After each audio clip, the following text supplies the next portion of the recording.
Keindahan pesona wisata Aceh Besar memang tidak akan ada habisnya. Inilah saatnya menyisihkan waktu untuk menjelajahi dan menikmati pesona tersebut. Eksplorasi ini akan saya mulai dari ibu kota kabupaten ini. Ladies and gentlemen, this is Jantol.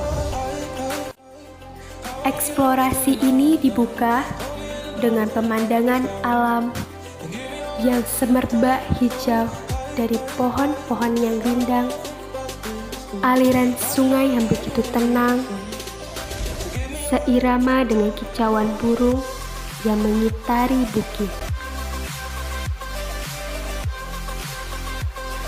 Pesona wisata religi yang menampakkan keagungan Yang Maha Esa yang telah menghadiahkan kita alam yang begitu kaya.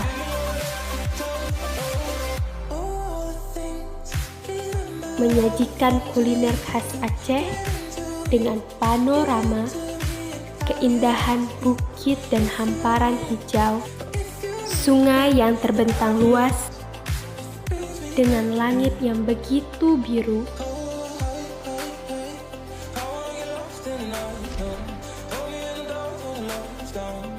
keindahan dan megahnya kearifan lokal yang tetap melekat di tempat ini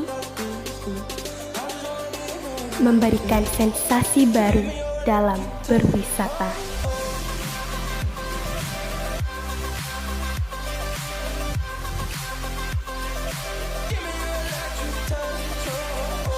Inilah keindahan Aceh Besar yang dapat saya abadikan.